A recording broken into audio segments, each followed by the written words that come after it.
Éadaí of Rang Ahain. Hello everyone in first class. Today we are starting a new topic in our Irish, in our Bona Cointa, and the new topic is AD. AD. Clothes. Okay, so we're going to get started very shortly, but just so you know, what we're going to do is we're going to watch the video. I'll do the translation. There's quite a few activities afterwards, but the last two activities that we're going to do, which are Bíag Léamh and Bíag Scríobh, you will need them to help you with page 44 and page 45, which is what I'd like you to do after you watch and listen to this video. Okay, so let's get started.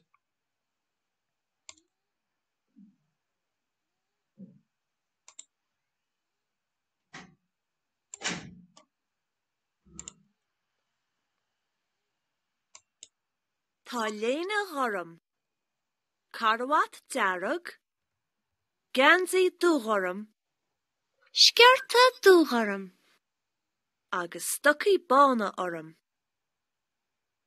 An bhfuil buataisí ort.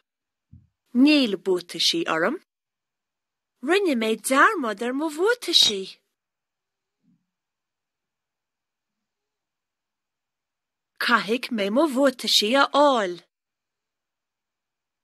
Tá do buataisí faoin gcathaoir.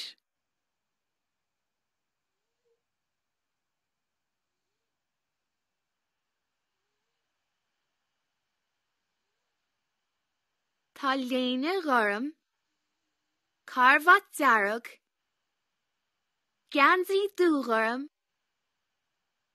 bríste dúgharm,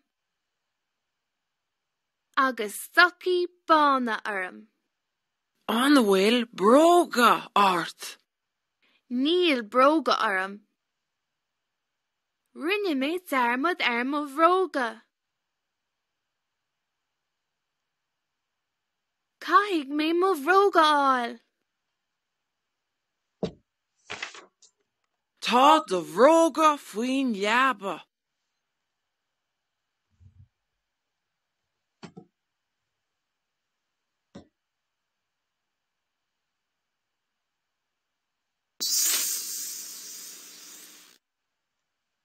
Okay, there was quite a lot of talking there, but a lot of that you would have heard before. So let's go back to the start. Tá léine gharm, Tá léine gharm,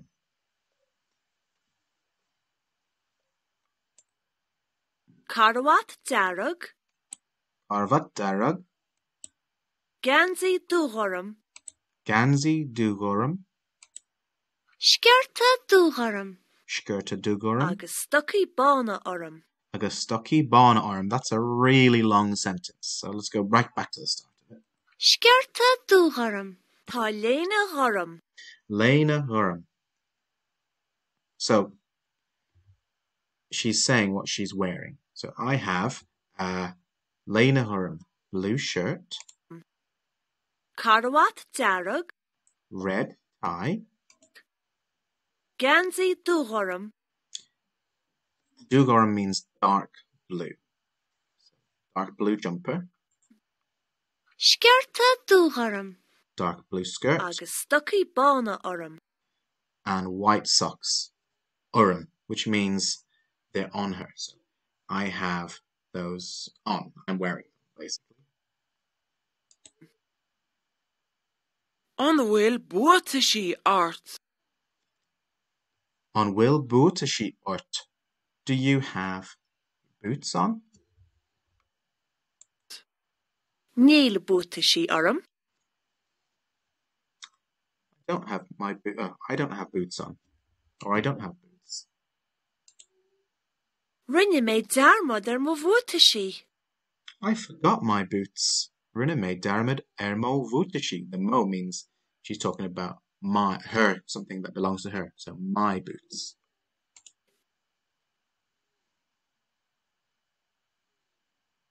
Caithfidh mé mo bhuataisí a áil.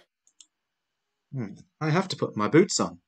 Oh, but she can't seem to find where they are. Where are they? Tá do bhuata sí faoin gaithid. Tá dó bhuata sí faoin gcathaoir. Your, so the do is talking about something that belongs to someone else. Your boots are under the chair. Faoin gcathaoir, under the chair.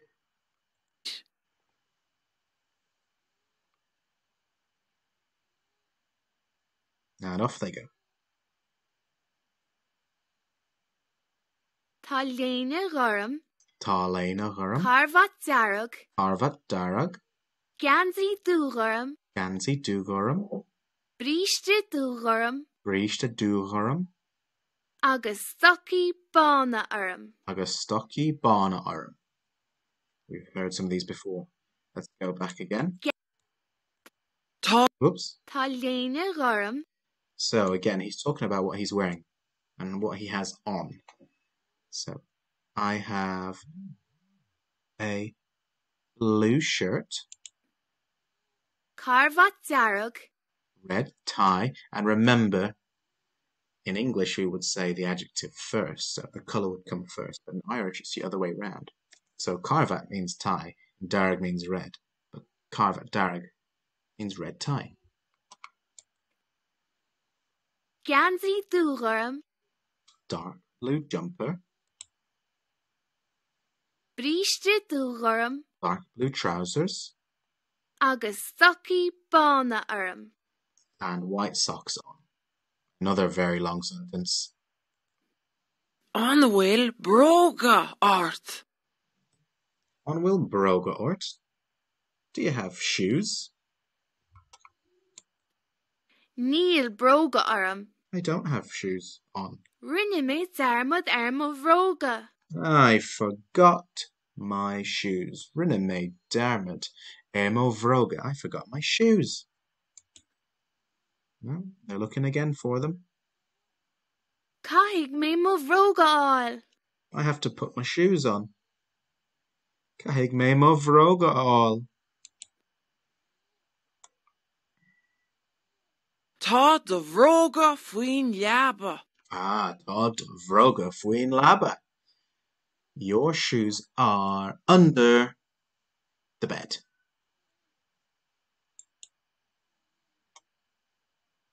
And they're ready for school. On.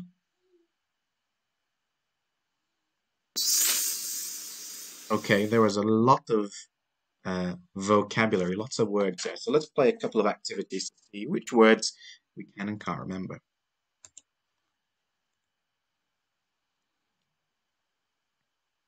Okay, fear na bregach. So true or false?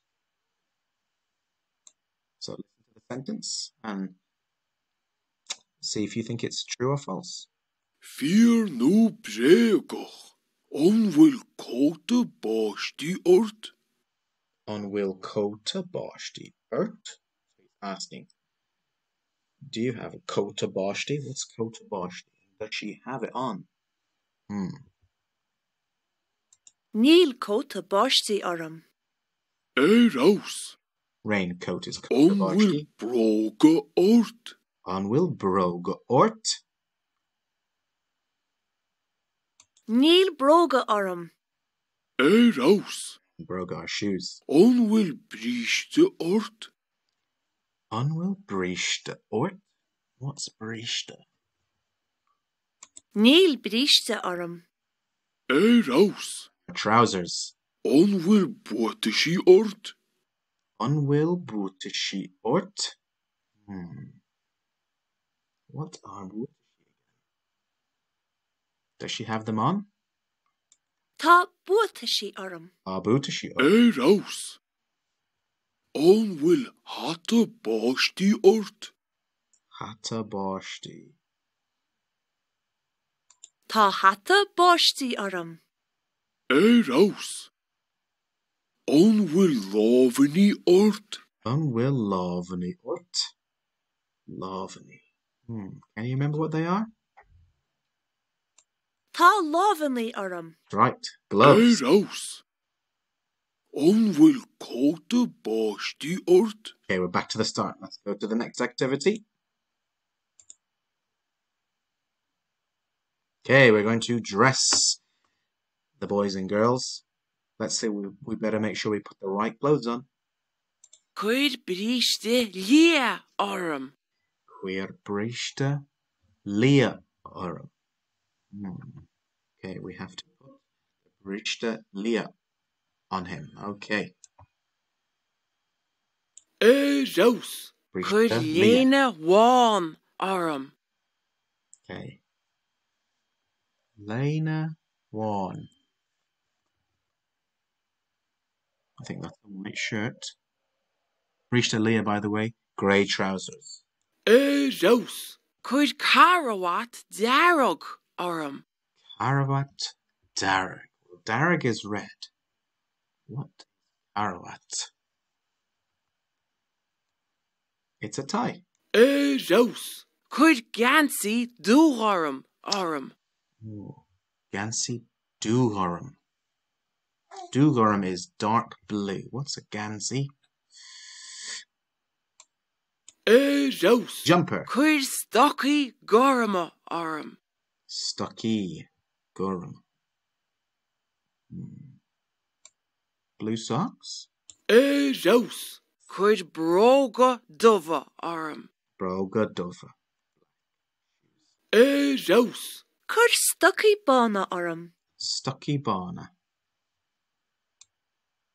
Éadaí. White socks. Cuir gúna bándearag orm.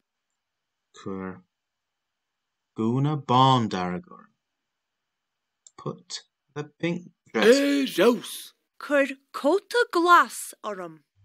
Cota glass. Cota is coat. What color is glass? Éadaí. Green. Cuir lámhaoiní aráiste orm. Lavani arashta. We heard that word not long ago. Arashta, well, that's orange, isn't it? Lavani gloves. Éadaí. Cuir scarf lia orm. Scarf. Scarf. No prizes. Scarf is a scarf. Leah, is it grey or brown? Éadaí. Grey. Cuir hata corcra orm. Hatta corcra. I like the color corcra. Éadaí. Hat. Okay. Last activity before we look at Big Lev and Big Shriv.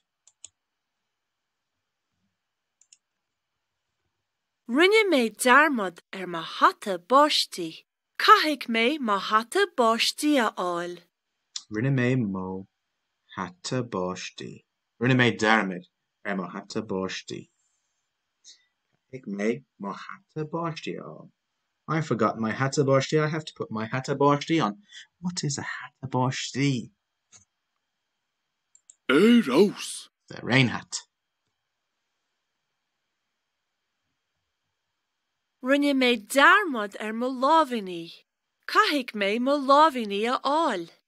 Rinne me darmid mo lavani. Kahig me mo lavani at all. I forgot my lavani. I have to put my lavani on, but what are lavani? Éadaí. Gloves. Rinne mé darmad mo scá báistí. Caithfidh mé mo scá báistí a áil. Rinne me darmid mo ska boshti. Kahig me mo ska boshti at all. But what is a ska boshti? Éadaí. It's an umbrella. Last one. Rinne mé darmad mo chóta báistí. Caithfidh mé mo chóta báistí a áil. Kota boshti. Éadaí. Raincoat. Okay. I'd like you to have a go at reading the phrases that come up and the words.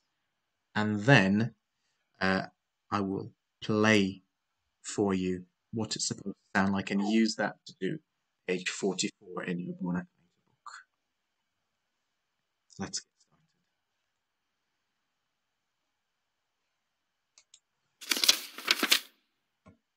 started.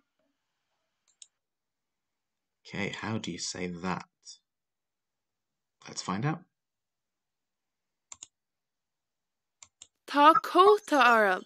Tá cóta orm. I have a coat on. Tá scarf orm. Oh, I forgot to mute that time. Anyway, there you go. Tá scarf orm. I have a scarf on. Okay, what about this one? Let's listen. Have you had a go yet? Tá lámhaní orm. Lámhaní orm. You might be wondering, how does this word sound like lámhaní? Well, it has two fodders. A fodder is an R sound, and I fodder is an E sound. And when you see an M and an H together, it often means it's a V sound. Or lámhaní orm.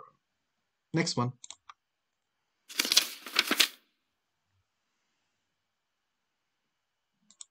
Now this one. Tá léine orm. Tá léine orm. So, léine orm. I have a shirt on. Next one. Tá bríste orm. Tá bríste orm. I have trousers on.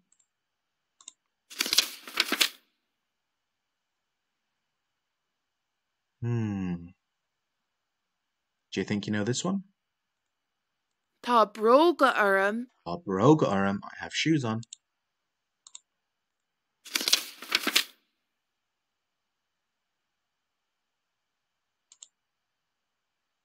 Tá stocí orm. Tá stocky orm.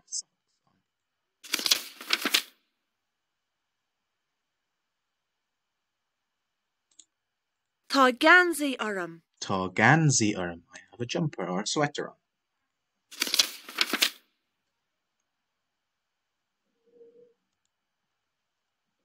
Tá sciorta orm. Tá skirta orm. I have a skirt on.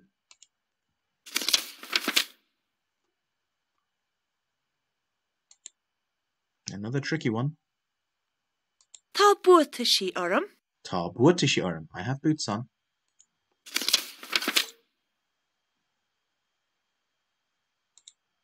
Tá gúna orm. Tá gúna orm. I have a dress on.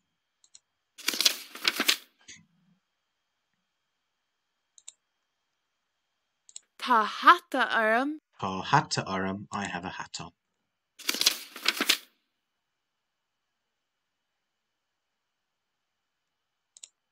Tá carvat orm. Tá carvat orm. I have a tie on. You might be wondering why we say it like that instead of saying I'm wearing a tie, but it means exactly the same. This is just the translation into English, and not all the translations will work 100% in either language. Okay, last one. I know this has been a really long video. So this next activity will help you with page 45, Gaeilge skrif. Writing night for you. Okay, let's have a go. Gaeilge scríb. Tá léine orm. Tá léine orm. Well, we can look at the spellings, or you can look at the pictures to help you. Which one is it?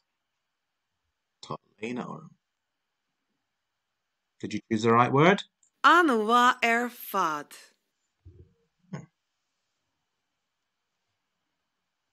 Tá scarf orm. Tá scarf orm. Anmha fad.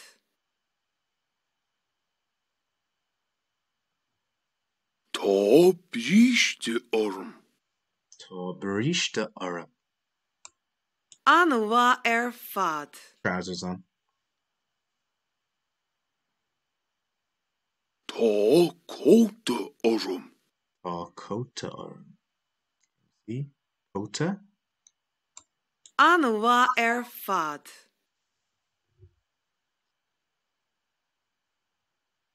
Tá stocí orm. Tá stocky orm.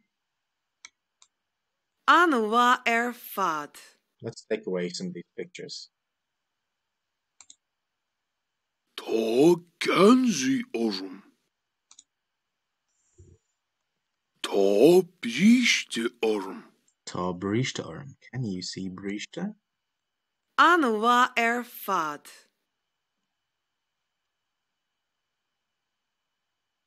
Tá buata sí orm. Buata sí orm. Anwa fad. Did you find it before me?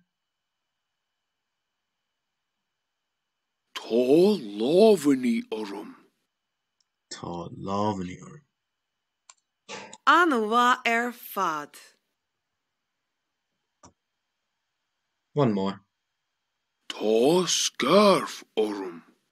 Tá scarf orm. Anwa fad. Okay, apologies for such a long video on a Tuesday.